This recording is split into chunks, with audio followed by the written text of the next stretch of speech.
Thanks for coming this morning. I feel very honored to have Jessica Roby speaking to us today. I coach in the same conference as Jessica, and so it's always been a nice thing to see her on deck. Jessica is one of the coaches who, anytime you see her, there's something positive that gets said. And she's coached great divers over the years. In fact, she had our state champion in Illinois this year. And the feel we always have on deck when Jessica Roby is there is that it's a better place to be when she's on deck. And I'm sure you're going to have the same feeling when you leave this talk. Thank you.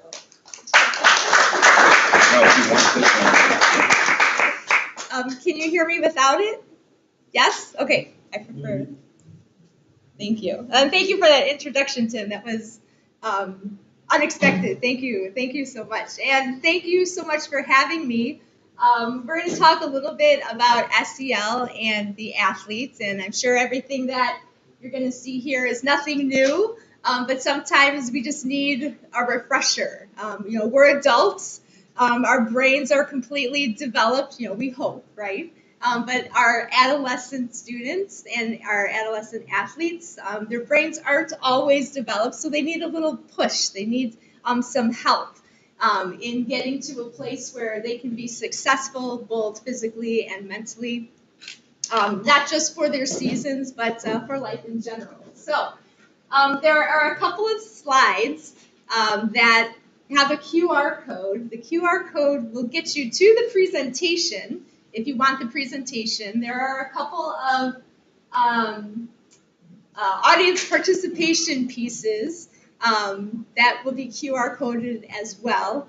And then if we have time, we just have like a fun activity to do at the end, because who doesn't like to have fun, right? That's what we live for, to enjoy what we're doing and going from there. So I just want to start off with nothing is impossible. Oftentimes we kind of get stuck in a mindset of we can't change things or we don't know how to change things. But we need to see that even in the word itself, I'm possible. So we just need to sometimes shift our thinking when we approach various situations. So when we're talking about SEL, it's social emotional learning. We need to understand that it's a process by which students go through, as well as athletes. It helps them to acquire and apply knowledge for healthy identities, the ability to manage emotions, achieve personal and collective goals, to feel and show empathy for others, to establish and maintain supportive relationships, and then to make responsible and caring decisions. But sometimes we forget that the brain is not completely developed in an adolescent.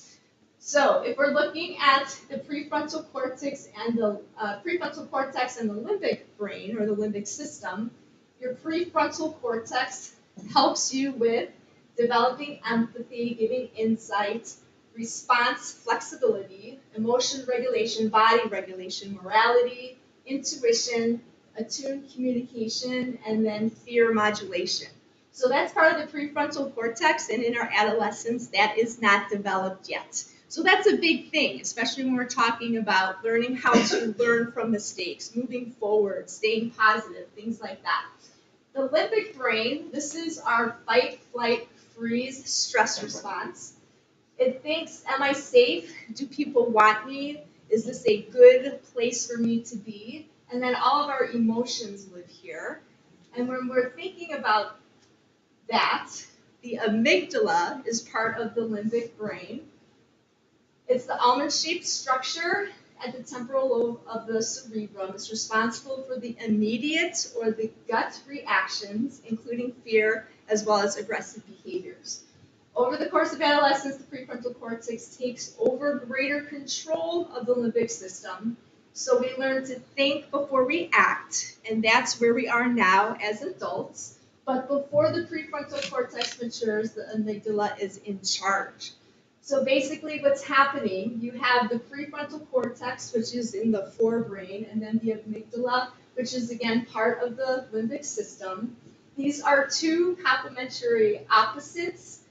They're often in conflict, but if you can get them to work together, they're very effective. And we can teach students and athletes how to do that. The prefrontal cortex operates slowly, it's very logical, it's precise, but it's a lot weaker than the limbic system, and it has no autopilot. If we are not actively thinking at any given moment, the limbic system and the amygdala will dominate over the prefrontal cortex. So it's going to rule what's happening, and that's what we're finding in a lot of adolescents. So the limbic system works fast. It's dominated by emotion and impulse. It's all about the present. It seeks balance through instant solutions, sometimes instant gratification as well, to only the most immediate and then animalistic problems that arise. So again, we need to understand that an adolescent's brain is still under construction. It develops from back to the front. So you can see the left back and the right back. We're talking about names, definitions, data, that's storing. The right back is sensations, experiences, instincts, and feelings. When we're looking at the prefrontal cortex or the front brain, these are where principles, opinions, analysis, logical conclusions, as well as beliefs, values, and creative associations, that's where all that is being developed. So again, we need to understand that the prefrontal cortex is the last part of the brain to mature, and oftentimes that doesn't happen until the mid-20s. Oops. So with a lack of frontal lobe maturity, hopefully we've all heard of executive functioning. Oftentimes adolescents aren't able to decision make, they can't plan, impulse control tends to be an issue. We need to understand that children and teenagers are unable to access these skills and abilities, and then the lack of the executive function can result in risky behaviors. But when we're involved in something positive and risky, that's a good thing, right? And then our athletes, our children, they can learn and grow from that. And with our profession, coaching, as well as being involved in sport, that's inherent risk, right? So we need to be able to tailor that so that we can help our children grow and develop these skills. So Teen Challenge is a good thing. We need to make sure that it's within specific boundaries so they can learn from that. Teens also need healthy ways to cope. Some examples are outdoor adventures, artistic expression, making music, and performing. Again, these are all healthy challenges that support stress resilience, which is really important, especially to the adolescent, and keeping their mental health strong. So within the context of coaching and seasons, what are we using? Are we allowing them to be creative? Do you have a website that maybe one or two of your athletes can help to develop so that they can feel like they're doing something positive, so they are being challenged? Do you have a playlist that your athletes can put together that they can listen to? I'm not saying that you have to listen to music, every practice, but is there space within your practices where, oh my gosh, here's the playlist, and now they see that's actually a dopamine hit for them. Whoa, that's my playlist. That's awesome, right? And dopamine, serotonin, neurotransmitters, they're all important when we're talking about the health and the emotional health of our student athletes. So are there things within your season, within your program, that you can assign to your athletes so that they can get that dopamine hit, so that they can feel good about themselves and what they're doing well beyond what's happening in the water?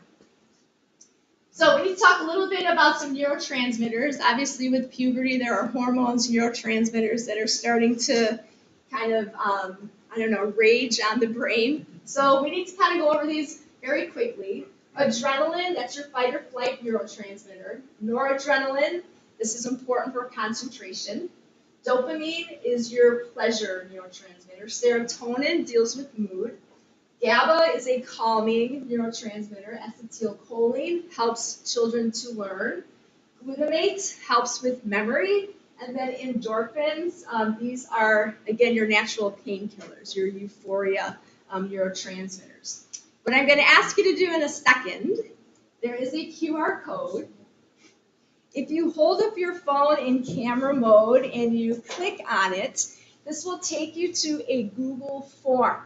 What I'm going to ask at each table or individually, however you want to do it, it's going to ask for 2 examples within your practices or within your seasons right now, activities that you think might increase adrenaline, that might increase serotonin. And then we're going to look at the results of what everybody submitted, and we might be seeing, wow, things that I do in season are taking care of this piece of brain development. Any questions? Okay, I'm going to give you a couple minutes to go ahead and fill out that Google form. I gotta sign into Google. You may, yeah. You probably need a Google account or a Gmail account. And if you don't have one, that's okay. Maybe you can help someone at your table come up with a few examples that we can talk about.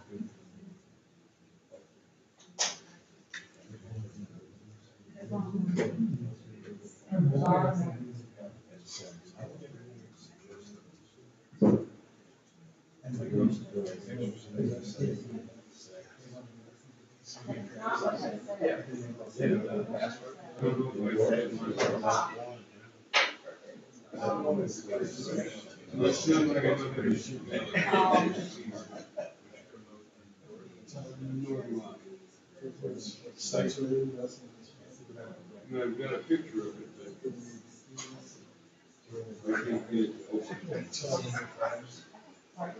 One thing I want to do is look at different pictures. Yeah. Take down the last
Not real loud.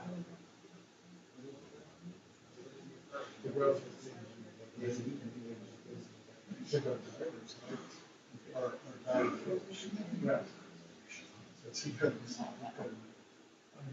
my divers go to a different. So, you know, I don't think Kendall was a good alcohol. I mean, because what's your confused,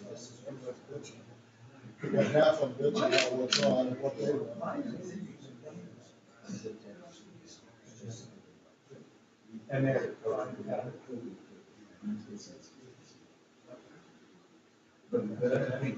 I always put music. I was thinking, yeah, swimming. I had a playlist. We don't pay anything.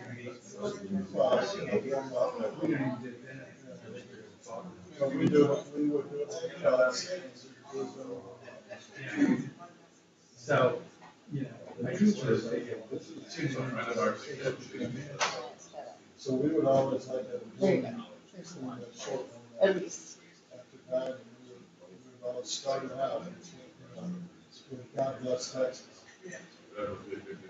I know So, you're handed. I don't remember everything. No, Did that when you were at New Church? I did it every trip. Well, I put this on for the first time.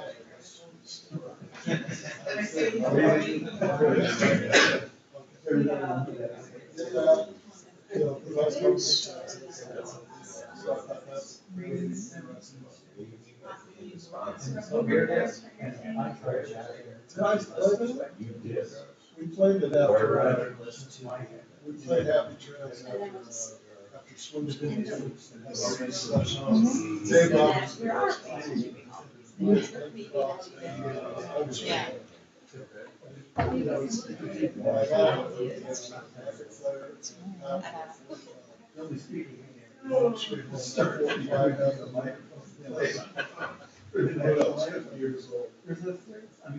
Like thousands of times. Yes. So I changed it out to another again. Do you want to know about student responses?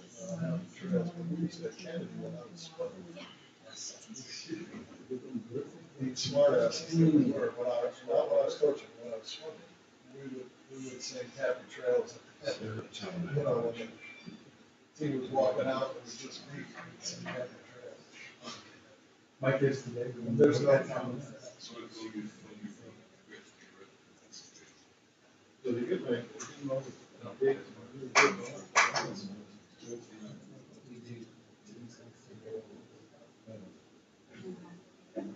that's the problem.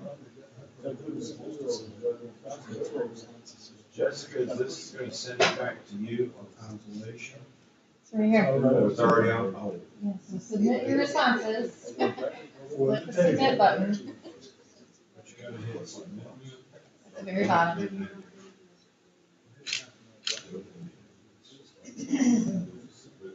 You gotta put something in all of us. If you don't have a good answer, put a question mark. Which is totally okay.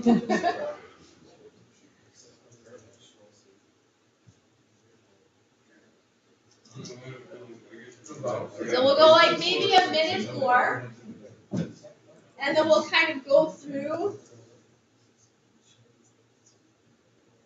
each of the neurotransmitters. You're probably going to notice that we're already doing a lot of this stuff, right? But we may not be realizing the benefit to our student athletes as we do specific drills or as we add music.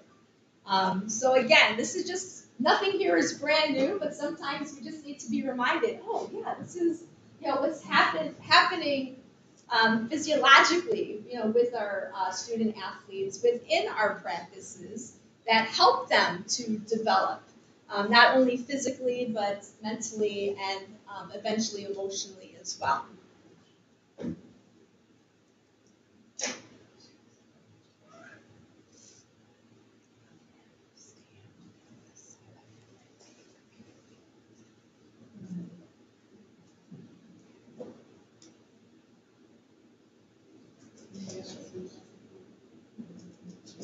I have a question. Yeah. Empathy is one of the key points that I have a bone to pick when I have kids don't understand empathy, who don't have any empathy. Is there a way to help develop them? I feel with a lot of team building, we're going to talk about oxytocin a little bit later, which is kind of that connectedness neurotransmitter. There are certain things that we can do within team building that help other people, whether it's going to a soup kitchen with your team, whether it's doing a polar plunge. So being able to help other people and see different situations that are out there, like in the world, can also help develop empathy, and it's also going to make them feel good about what they're doing. So empathy is a hard one, and again, especially at this age, because the prefrontal cortex, it's not ready for it. It's really hard sometimes to make them understand because their brains just can't do it. But eventually, So they'll why get it. would sometimes you run into a 16, 10-year-old who has great empathy? And you tell me their brain wasn't ready for that out of conference, they have it already. Well, biologically, the adolescent brain of flip literally switches, where all of a sudden the prefrontal cortex, it's developing, it's doing all these things, but the amygdala, it's like it's raging. It's very quick, it's very responsive, and students in adolescence or in high school, they literally struggle to stop and think about what they're doing. That doesn't happen in elementary school and junior high years. It literally happens only during high school, and that's a struggle. I mean, those of you who have children of your own, wasn't there kind of like a time where all of a sudden it's like, who is this kid? I don't know what happened. What am I doing wrong? It's like, you're doing nothing wrong. This is how the brain works. This is how the brain develops. And it's really hard as adults to step back outside of that and be like, hey, what am I doing wrong? It's not you. The brain is wired for this so that students can become more independent by taking risks. But the risks that they take at this age, they can be catastrophic. Alcohol use, drug use, the whole pleasure reward cycle of dopamine, serotonin, all that stuff. They're going to do what makes them feel good because of the amygdala and because of the limbic system. It's in control. And there's nothing really that you can do except for, we're going to be going through some strategies and they're going to seem very rudimentary. You're going to be like, a high school kid's not going to do it. But it's like, well, you have to start making them do some of these things, like writing down goals. Well, they don't care. Well, but if you make them write it down, then it's tangible, it's there, they can work with it. If they don't write it down, it's out of their brain. If they don't see it every day, it's out of their brain because they can't problem solve on their own yet. They can't stay focused on their own yet. So this is a difficult age group, and trying to find that balance. That's why going through these responses, there's hope. We're already doing a lot of these things in our practices within our seasons that are going to help to kind of lay the foundation to help these adolescents learn how to problem solve, to be there, pointing out empathetic situations, pulling them aside and saying, look, I know you're not thinking about this right now, you're reacting in the moment, but this is what I saw happening. Can you put yourself in this person's shoes? Does that make sense? And Yeah, I know it does, this, and I'm wondering how you got so brilliant. I don't. Oh, God. No, really. I mean, you have all this knowledge of what's going on. A lot of us never had this when we were younger. How did you, what was your field of study that got you all this I'm actually knowledge about this? a PE and health educator at high school, and then I coach as well. I think there's been I've always been interested in the brain and the body. My degrees in kinesiology, it's not education per se. So that's just something that's always interested me. I mean, I have a son who's 31 now. I saw him go through all these stages, and I was asking those questions too. Like, whoa, I don't understand. Why aren't you listening to me? Like, why can't you clean your room? Why can't you, do all these things? But as soon as we start to understand that it's kind of out of their control, in a sense, you can help guide, you can help bring them to where they need to be. They won't always do what they're supposed to do once they're there, but we need a venue where we can bring them in and at least show them. And, just like swimming, just like diving, practice, right? As soon as you start practicing it. Information throughout. Pardon? For being a health teacher. Yes, we do a little bit of this in health. I mean, It I sounded like think, you did quite a bit. It was her interest. yeah, I'm kind of, yeah.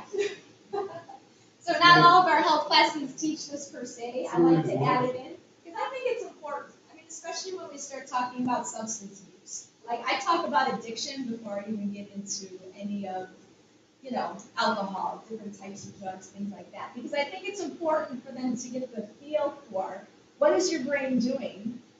What do brains with specific chemicals, how does it alter the brain, and go from there. So for me, this is just something that I feel is interesting, but I think it's also information that the kids need to know.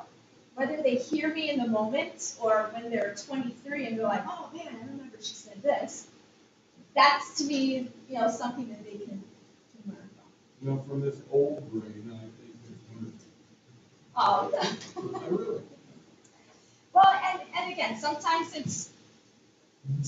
when we're outside of being an adolescent, we kind of forget. I mean, I know I forgot a lot of this stuff until my son reminded me. And, my son reminded me, so I was like, oh man, I've had, 33 years of dealing with adolescents. Maybe I wasn't the most effective because I forgot that this stuff is going on. So again, none of this is new. It's just kind of a reminder. And as we go through this list, again, you're going to see that within your practices, within your seasons, you're doing a lot of what you're supposed to be doing that's beneficial without even maybe realizing it, which is a great thing. And we can also get ideas from others, as to maybe what we can implement, just by kind of going through the list real quick. So we'll do that briefly. So when we're talking about endorphin production, we have hard. Hard is good, right? We already know that exercise increases endorphins. Endorphins are your body's natural painkillers. So by going hard, that's a good thing. The body needs challenge. The brain needs challenge or it won't grow. Okay, so the word hard here is important. You have to challenge them. Teens need challenge. The challenge needs to be within boundaries. Your hard sets that you're giving them is that boundary that they need, and they can learn from that. They won't know that they're learning from it, but they can learn from that, and then they can apply it. We have cheers, things like that, which is awesome. With glutamate, we're looking again at drills, learning new skills, super important. Looking at a pace clock, figuring out what do I need to do to get to that pace. Okay, so being able to problem solve within your set, you're teaching them that. When we're looking at acetylcholine drills, yes, drills are part of that. Underwater video analysis, excellent. Okay, they're able to kind of see, they can put the pieces together. You're giving that to them. It's meaningful because it's with them, right? Kind of egocentric a little bit at this age. So if I see me, I'm going to analyze it, maybe a little bit more aggressively than I would somebody that I don't know. So again, we're using things that are going to help their own personal development, but they don't know necessarily that we're doing that. Looking at GABA production, so swim downs, big brother, big sister, that's great. Visualization, positive self-talk exercises, excellent examples. If we scroll down, I see music is there a lot. It's amazing what music can do. I mean, think about yourself. If you're in a place where you need to get pumped up, what do? You go, you put your AirPods in, and you listen to the song that pumps you up, right? Music can do a lot of things. It can pump you up. It can calm you down. Everything in between. So music is huge. Team bonding activities for serotonin. Again, serotonin is mood. Outside dry land, so getting some sun, right? Changing the environment can help with mood as well. Nutrition talks, excellent. There are foods that can, help to increase serotonin, dopamine, things like that. Really bad dad jokes. That's amazing, right?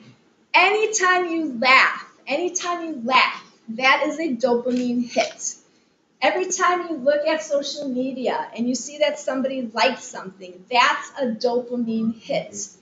One of the reasons why children are so addicted to their phones is because it's nothing but dopamine. It's like addiction, right? Dopamine, that's part of the reward pathway. Their phones are dopamine. It can be on the other end too, right? If somebody's getting bullied, then it's a completely different scenario.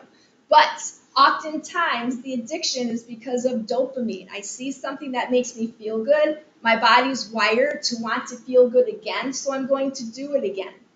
Okay, so we just need to make sure that we're reframing where those dopamine hits are coming from so that we can train them to be successful as well as having fun. Okay. Here we go. Dopamine. Naming the man of the week or the man of the week. Praise, acknowledgement, excellence.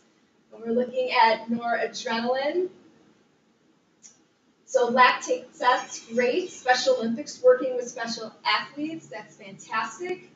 Then we go to adrenaline production. Class relays are great. Get out swims was something big, riding on their performance.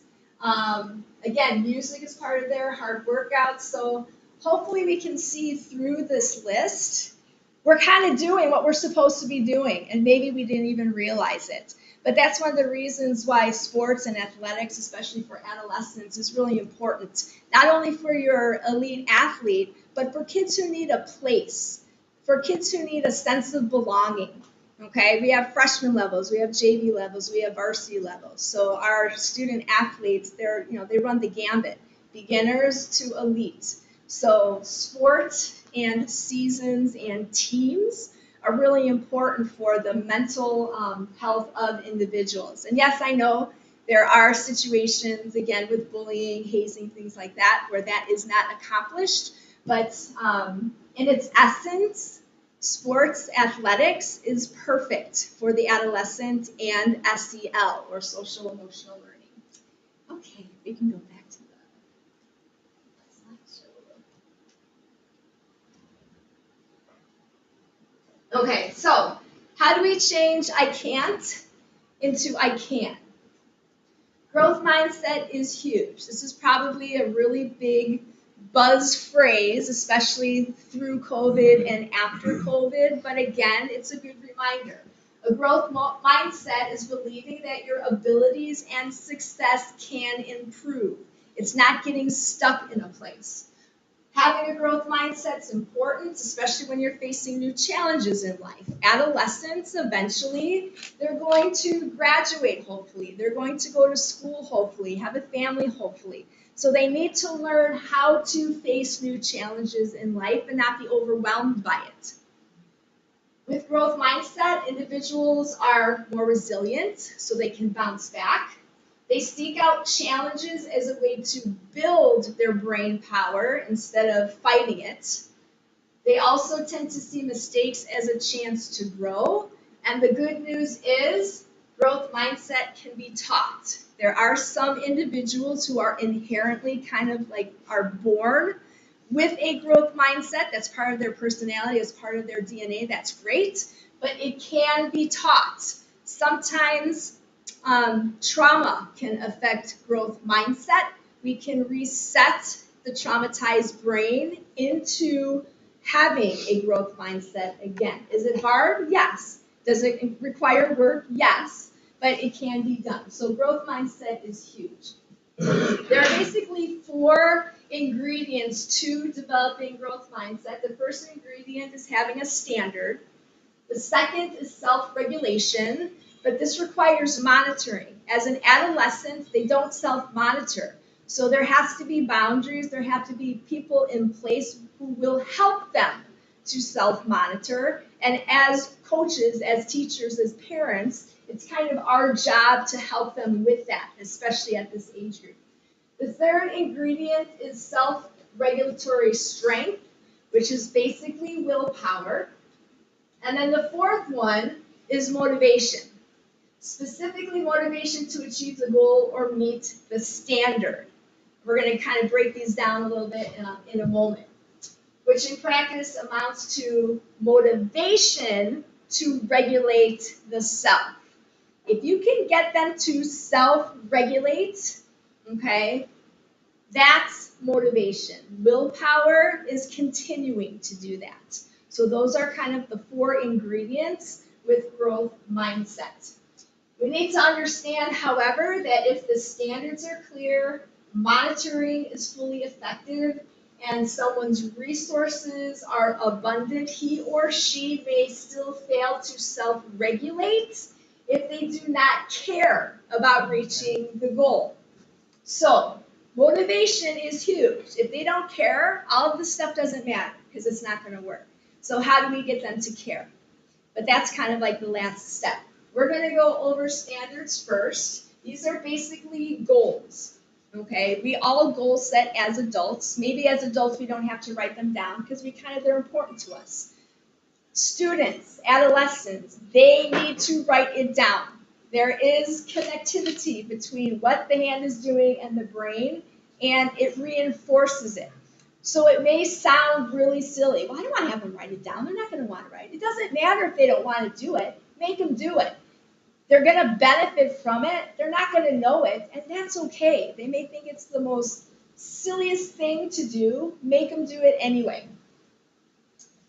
We're going to watch a quick video about goal setting with Mike Singletary, former Chicago Bear. You spoke today? Or sorry, I already spoke here. You said average football player. Oh, yeah. Oh, shoot. Here we go, that's Okay. better. You can make it bigger Hold too. on. This is gonna be an issue. I apologize. My school's computer has a firewall, so I can't use my own computer. So there may be a couple glitches today. I apologize. Where is the volume? Me and Ben will have the same video. Yes, this You was can a, motivate you this without was a problem yesterday too. You can motivate you without sound. Yeah. Let me see if it will do sound here. So much in my life. Yeah, that's a problem. For whatever reason, it does not want to go through. Let me try And this. you all have access to this presentation. Okay. Feel free to watch it on your own. I can just put it in a short recap.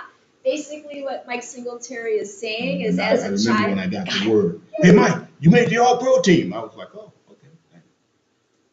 Can I go to the bathroom? I went to the bathroom. I was like, woo, great, way to go, baby, way to go. I was crying. I was red. I went back to the room. You make all-pro? Yeah. But it was really, really, really cool.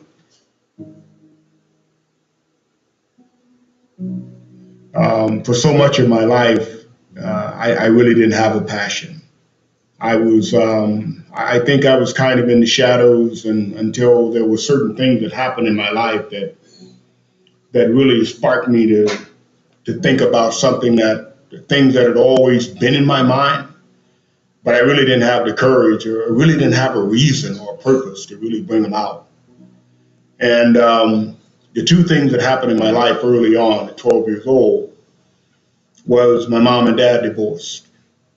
And shortly after that, my brother Grady, who was killed in an automobile accident, but he really came home to try and help my mom out with my sister and I. So that was a very difficult year for me. With my dad leaving and then my brother dying within 6 months, it was a little too much for me to bear at that time. At that time, I got up and I went in my room and I got out a sheet of paper, and I don't really know where it came from, to be honest. But I got out a sheet of paper and I began to write these things down. And I didn't know what it was then, but it was what was in my heart. And as I began to write out at 12 years old, it was find a way to get a scholarship, go to college, get my degree, in which I become the first in my family to do so, become an All-American, get drafted and go to the NFL, buy my mom a house and take care of her for the rest of her life, become an All-Pro, go to the Super Bowl, and own my own business. At 12 years old, I put that on my wall. And every day of my life, up until I achieved all of those things, I looked at it. I looked at it because it was the guideline for me. It was my why. I am going to be something special. And I'm going to make the name Singletary something that is very positive, something that the world is going to know. Man, when you say Singletary, it stands for integrity. When you say Singletary, it stands for greatness. When you say Singletary, it stands for something very, very special. There's a standard that's very, very high when you say Singletary. Now, you would think that when I wrote that vision statement out and put it on the wall, you would think at that time that everybody that looked at that would say, wow, Mike, man, this is amazing. This is great. But that's not what I heard. You know, there were very close friends or siblings or whomever, relatives that would come in and look at that and say, what are you thinking? You can't do that. You're the smallest in the family. You know, you haven't done anything up until now. What makes you think you can do this? You have any idea what this is? But they didn't know what was in me. They had no idea what my thought process was. They had no idea that I had made up my mind that I am going to be special. But when you make a decision to say, no, I'm going to live life at another level. I'm going to do something different. I'm going to set my own standard. I am going to determine what I like and what I don't like. I'm going to determine what's right and what's wrong. I am going to do those things for myself. I'm not going to let other people do my thinking. I'm going to make a decision to live life to its fullest every day and give my best every day. And let me just see what happens for me. I'm not going to take anybody else's word for it. Oh, it's bad out there. Oh, these people don't like you. Oh, you're never going to get out of here. It's never going to happen for you. Oh, you come from the wrong side of the track. Oh, you're the wrong race. Oh, you don't have a dad. You know what? All of that, I threw that out. There was only one decision to make. Did I have the courage? Did I, Mike Singletary, have the courage to walk through that door that I created because I made a decision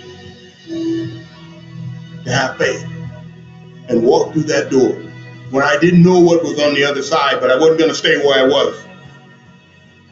That's when you discover what courage is. And that's really, really the only time that you really begin to live life to its fullest.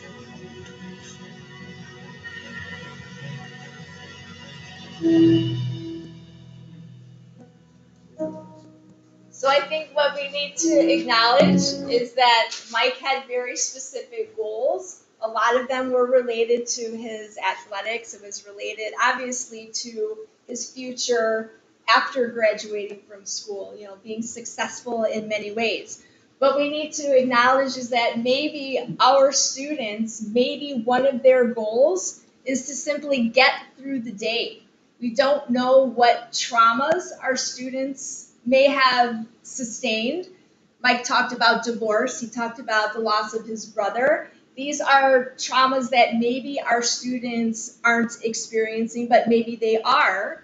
And we may not know that. So sometimes with goal setting, it can benefit our student athletes to take the athletics part out of it for a little while and then get back to the athletic goal setting, because they might not be in a place where they can focus on the athletic performance because mentally and emotionally they just aren't there.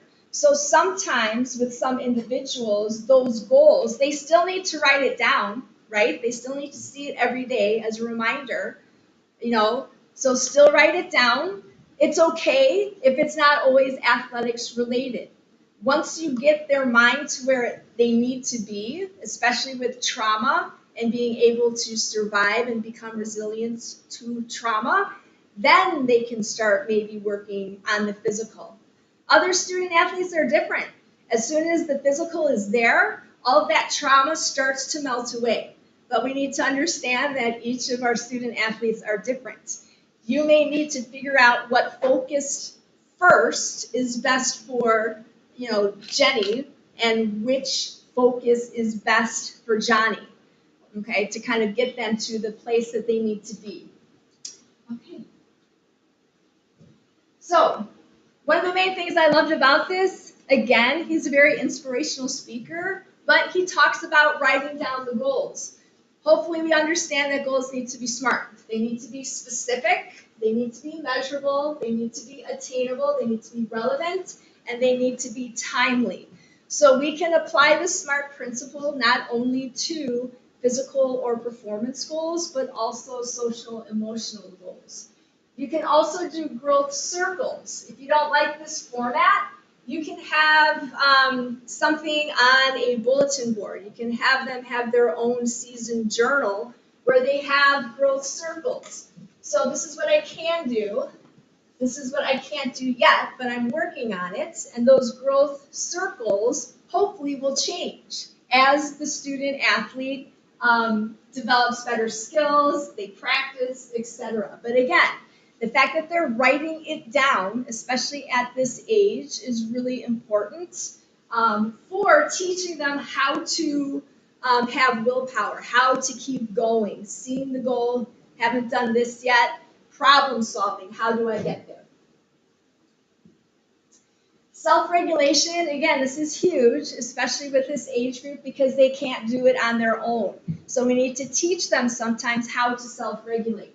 So we can have them catch themselves in their negative self-talk and then flip or reframe what they're saying. It's good enough. It's too hard for me. I quit. Why even try? So these are all negative phrases that people say.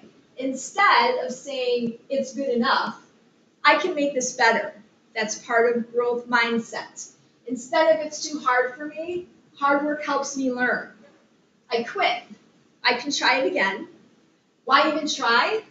I'll get better with practice. So if we can teach them how to reframe their negative self-talk into positive or growth, we can help them along their journeys. But self-regulation is really hard, especially for this age group. They need help. Grounding statements. These are multiple examples. I'm filled with focus. I'm not pushed by my problems. I'm led by my dreams. I'm grateful for everything that I have in my life. One thing I think that we hear adolescents say is, I hate my life. It's like, whoa, whoa, whoa, whoa. Let's take a step back.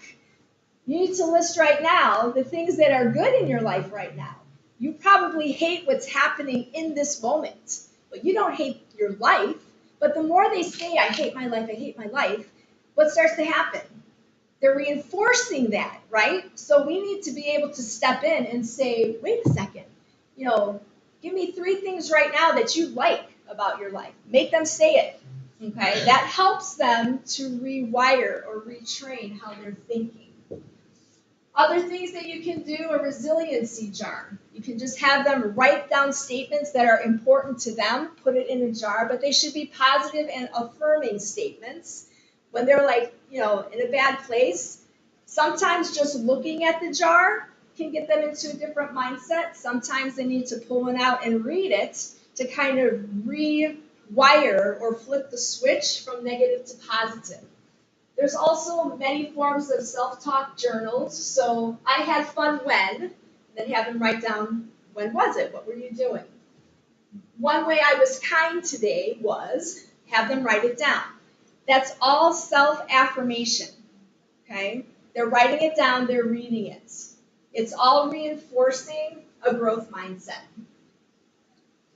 Deep breathing.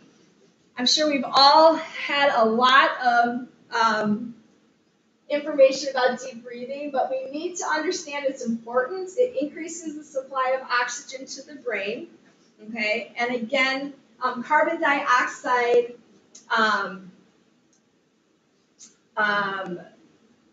forget the word, sorry. We need to think not only about reoxygenating the brain, but carbon dioxide tolerance is important too. And I think aerobic athletes, long distance swimmers, they have learned how to tolerate carbon dioxide. You can kind of teach your body how to do this, not at that degree with meditative breathing, but it's important. We need to understand that it stimulates the parasympathetic nervous system, so it promotes calmness. It actually gets rid of cortisol, okay, which also helps to calm you down. It helps you feel connected to your body because you have to stop, you have to wait, you have to think. Sometimes we're going to go through a couple techniques to help you understand how it stops you and connects you. It brings your awareness away from the worries of your head, gives you something to focus on, and then it quiets your mind. So, We're just gonna go over maybe one. There are several more on here. It tells you how to do it as well as gives you videos on how to perform it. You can give these to your students, student athletes as well. But one of them is 4 corners. If you don't have, oops, sorry, I clicked the wrong one. If you don't have, like the Calm app on your phone, instead of this where you watch the circle, breathe in, so inhale, and exhale. But you have to time it with the circle. So what's happening there is you're now not focusing on whatever it is that was stressing you out. You're now focusing on the circle and timing it. Okay, and again, if you don't have a Calm app or you don't have this on your phone, you can do the 4 corners. So we start in the upper left, inhale, exhale, inhale, and then exhale. So we don't need technology all the time to use Calm and to use breathing techniques. So that's just one example. Another is 4-7-8 breathing, which is similar. I'm going to bypass this one to get to this next one, which is interesting. Pursed lip breathing, and then she'll also go into alternate nostril breathing, which I thought was kind of interesting. With alternate nostril breathing, it stimulates the parasympathetic system, lowers cortisol levels, as well as the fight-flight response. One study found that breathing through the left nostril decreases activity within the sweat glands, so that helps to calm and cool you down. And it found that you're more in touch with your senses. Breathing only through the right nostril actually increased oxygen consumption by 37%, and then it raised resting metabolism. Like, who knew? Just by, closing off one nostril. But let's watch this one real quick. It's like 1 minute long.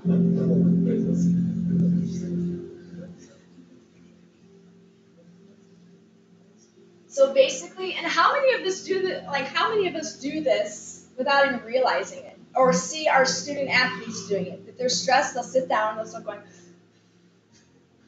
right?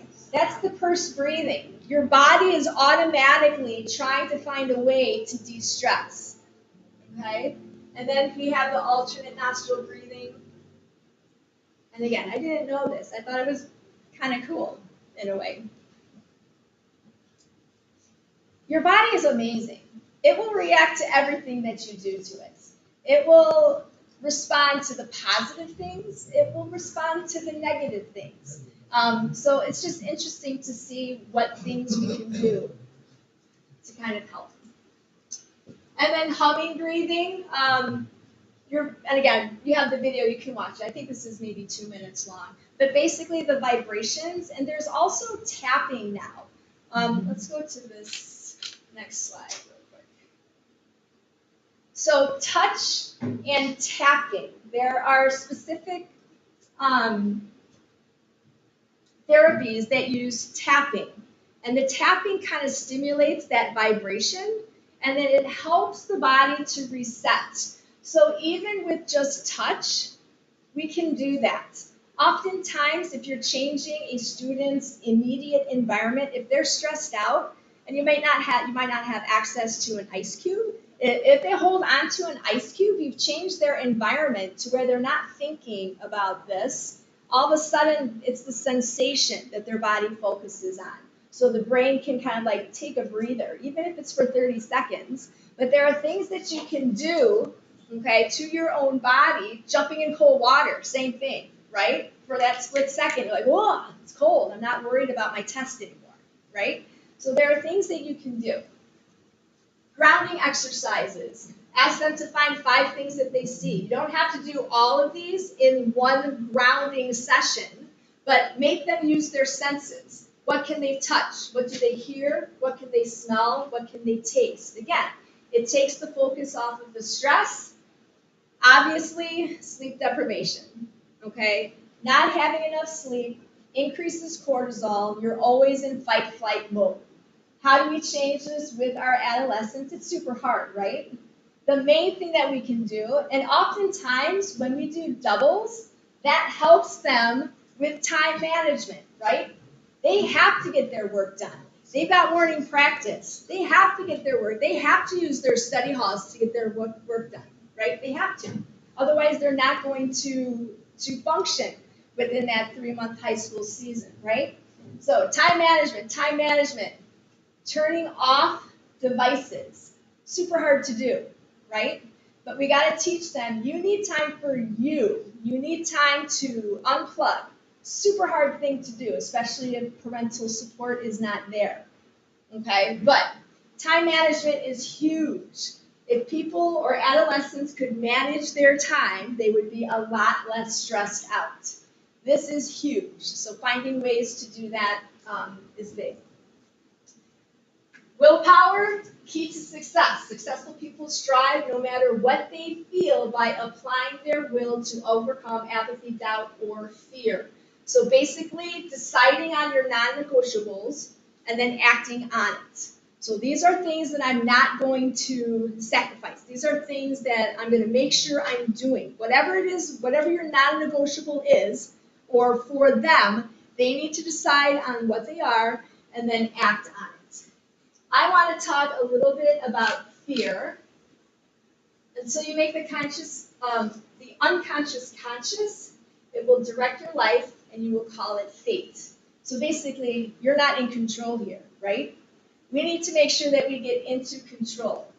Fear, I'm not going to show this. It's very inspirational, but we're going to move on due to time. Fear, at least for divers, I'm sure it's a big part of swimming as well, but for divers, it's huge. We need to make sure that we are specific and we identify where the fear is coming from. Fear is not bad. Fear keeps you safe. If somebody's learning a new dive, basically, they need to fear it. If they fear it, they're going to do the technique correct to keep them safe. Fear is not bad. It's only bad when it paralyzes you. So when somebody doesn't do a new dive, I always say, well, what are you afraid of? They say, oh, I'm not afraid. I'm like, let's stop. You need to identify it. What are you afraid of? You cannot tackle a fear if you can't identify it, right? So fear, it's not bad. It helps us. It gets us to a place where we need to be safe. Okay, on the diving board, in life, whatever. Okay, so you need to be specific and they need to identify it. Oftentimes, these are the types of fear. Embarrassment. I don't want to make a fool out of myself learning this new dive. People are going to laugh at me. Okay, well, now let's think logically. We already know that they can't, right, because of the prefrontal cortex. They're thinking emotionally, reactively. So, if they say, I don't want to be embarrassed, okay, now you tell them, well, let's think logically about this. Get them out of that limbic brain. You force them out of it. Think about this logically. What's the worst thing that's going to happen? Your teammates might laugh at you. What's going to happen if they laugh? Well, I don't know. I'm going to feel bad. And how long are you going to feel bad for? I don't know, 30 seconds? All right, so let's go. You broke it down. We're good to go. Okay? So embarrassment, one of the biggest fears. Failure or imperfection is another fear. But again, think about that logically. What's going to happen if you fail at this first attempt? Really, like what's going to happen? Well, I might smack. All right, so if you smack, how long is that going to last? I don't know, 30 seconds. So like logically, is that something that you really, really, really need to be afraid of? And then they're like, oh, okay, I guess not. So again, we got to take them out of the limbic brain, bring them to where their prefrontal cortex should take them so that they can now start to see the logic in it. Because they're not going to see it without you spelling it out for them, at least at this age. Injury, physical harm, pain. That's real. If you smack, it might hurt, okay? If you're afraid of hitting the board, that's real, but let's break it down. If you keep your head neutral, if you throw an arrow, if your elbows are straight, as far as physics go, are you going to hit the board? Well, no. Well, good. So now we're not afraid of injury. We're not afraid of hurting ourselves. We broke it down logically, okay? And then the next one is the fear of the unknown. Well, I don't know what's going to happen. Well, what's the only way to know? By doing the dive and trying it, right? So fear of the unknown is huge. I don't know. The only way to make that fear known is to do it and to try it. So again, taking them through the limbic brain, trying to get rid of it, because they're already in it 24/7. We got to pull them into their prefrontal cortex, teach them how to logically do things so they're not just reactive. So motivation, the last step. We need to kind of reframe these two words. Oftentimes we hear sacrifice. Well, I'm sacrificing going out with my friends because I have practice. I'm sacrificing X, Y, and Z. Well, when we talk about sacrifice, it's always losing something. Who wants that? If I tell my athletes, well, you need to sacrifice, I don't want to do that. That's no fun, right? So reframe sacrifice and turn it into investment. With sacrifice, you lose something. With investments, I'm gaining something. So I'm going to invest my time with the team. I've now gained something. Even though I might not be spending as much time with my friends, I'm investing in my team. With sacrifice, it's difficult to commit to because it breeds negativity. With investment, it's easier. You can actually see that there's a light at the end of the tunnel. With sacrifice, oftentimes you're giving with no return. With investment, you get back what you've put in. So these are all the same things. We've just reframed it to something that I want to do instead of something that I'm forced to do. Does that kind of make sense? And we can talk them through that. Oxytocin, last thing, sense of belonging. It's another neurotransmitter, it's a hormone, plays an undeniably important role in establishing and maintaining relationships. We talked earlier about the JV athlete versus the elite athlete. Sometimes student athletes need a place where they can belong. Oxytocin, huge. It's a neurotransmitter. It's a hormone. It helps work on relationships. What can we do within our team so that we're accommodating everyone who's there? Team building can be part of that. Whenever you have team building, you have happiness, you have laughter. What does laughter do? It decreases cortisol. If you're laughing, you're not stressed out anymore. If you're having good relationships, oxytocin builds. Oxytocin is great. It's going to help you maintain. Take them out of the environment. A lot of times I try and do like 4 separate things and I just kind of like cycle through them. But I took them to a cooking class, which was great. We go to high ropes courses, which is great. It still takes them out of the environment, but they have to work together as a team. Some other things, our lacrosse team, they did the Polar Bear Challenge this year. Holy cow, it has nothing to do with lacrosse, but it has everything to do with building their team, right? That sense of belonging. Soup kitchens, giving back. Students who give back and who volunteer, that builds their self-esteem. They feel good about themselves. If they feel good about themselves, what's happening to dopamine and serotonin? It's increasing, right? And that's what we want in healthy ways instead of drugs, alcohol. All right. And that, I had kind of like a team building activity. I don't know if we're going to be able to do it. It's here. You have it. You can do it with your teams. I can actually, the answer key I have, I can give that to Eve and she can put it on there as well. It has nothing to do with swimming or diving. It's just a fun activity. Builds community.